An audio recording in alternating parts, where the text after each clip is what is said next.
Perda de memória é igual ao mal de Alzheimer? É isso que nós vamos discutir na aula de hoje. Olá a todos, eu sou o Dr. Gilvan Machado e na aula de hoje, memória. Como saber se eu estou com mal de Alzheimer? Perda de memória obrigatoriamente significa doença? Ou tem outra causa, algum outro problema que possa justificar isso?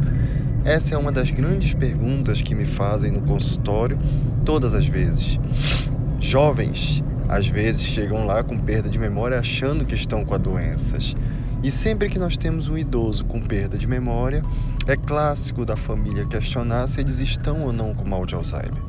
Foi por isso que nós montamos essa aula de hoje. Nós vamos tentar destrinchar como fazer um diagnóstico adequado da doença, quais as causas que dão perda de memória no jovem e no idoso, como diagnosticar de forma correta e como tratar.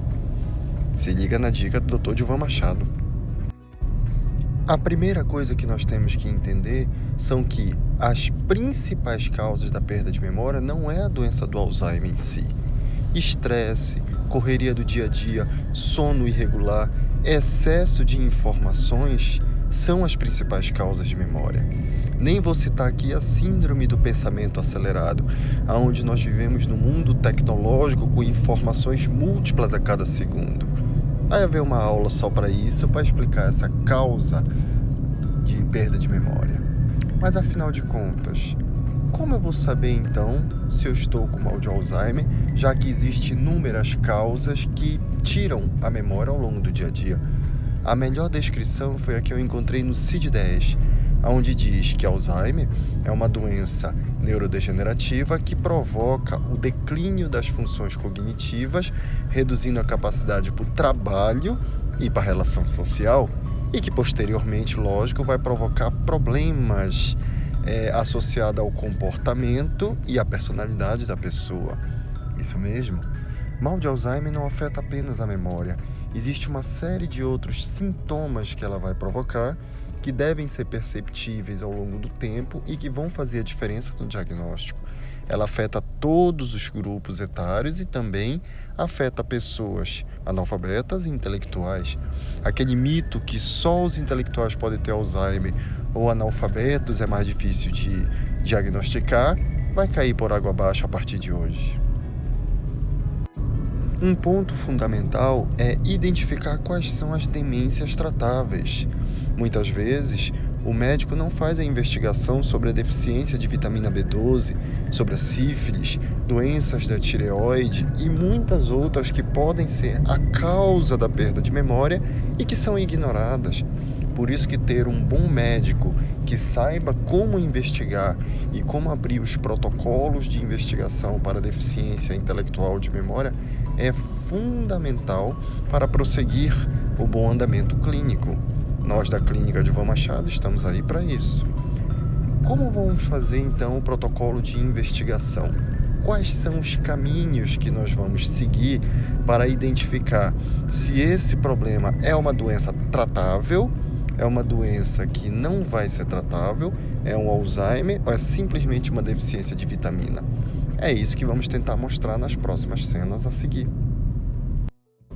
Uma das primeiras coisas que eu tento identificar no consultório e explicar é o que é o envelhecimento normal. Se o paciente consegue manter a sua autonomia, ter uma perda de memória pequena, uma vaga lembrança do que aconteceu, mas consegue seguir comandos escritos, comandos verbais e lembra-se a seguir, isso é aceitável. Isso é uma coisa que chamamos de demência senil. É a perda de memória que vem com a idade, onde, lógico, seu raciocínio, sua função executiva estará um pouco mais lenta, mas é algo reversível, é algo que você pode melhorar com exercícios, palavras cruzadas, crochê e que vai ajudar o bom desenvolvimento intelectual executivo da memória. Diferentemente, destacamos os principais sinais de alerta. Um paciente que perde a sua autonomia, que não consegue assistir um filme até o final, que esquece algumas informações e não se lembra de jeito maneira, ou que não consegue seguir comandos simples escritos ou verbais, é um paciente que irá me preocupar. É um paciente que eu vou colocar como um alerta de perigo e que eu precisarei analisar de uma forma mais detalhada quais outros sintomas que ele está tendo, que podem sim estar relacionados com o mal de Alzheimer, principalmente se esse paciente já apresenta isso há algum tempo sem melhora e começou a ter alterações na personalidade. São os sinais de alerta que vão nos levar a fazer o diagnóstico adequado da doença. E é nesse momento que a família é fundamental. Um dos sinais do mal de Alzheimer logo no começo é a teimosia. Então, o paciente nem sempre irá dizer que está com problema de memória. Às vezes, ele tenta passar essa culpa para uma outra pessoa. A família é fundamental para poder identificar os sintomas do mal de Alzheimer, principalmente na fase inicial.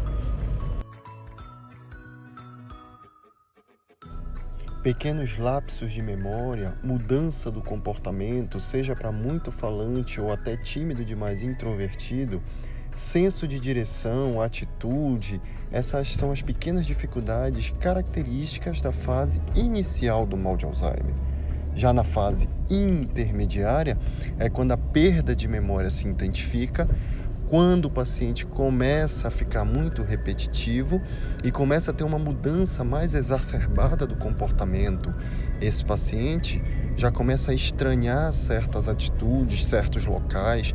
Às vezes é um paciente que não sabe nem qual é o dia, a data do ano, que muitas vezes se perde na rua ou até mesmo não reconhece a casa como sua casa. Em geral, é nessa fase que nós vemos um paciente estressado, agressivo, com insônia, aonde a mudança do comportamento, seja para muito elétrico ou até mesmo depressivo, é mais evidente.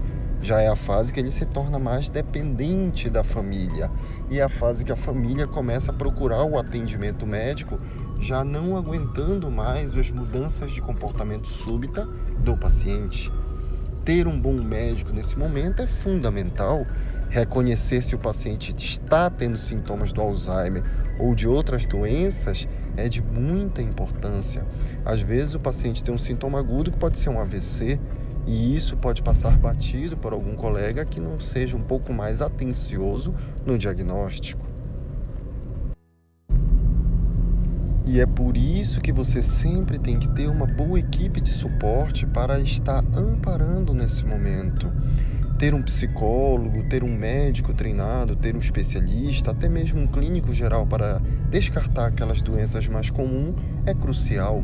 Sempre entendendo, como já falamos antes, a separação do que é um envelhecimento normal e o que de fato são os sintomas da doença, como já falamos anteriormente.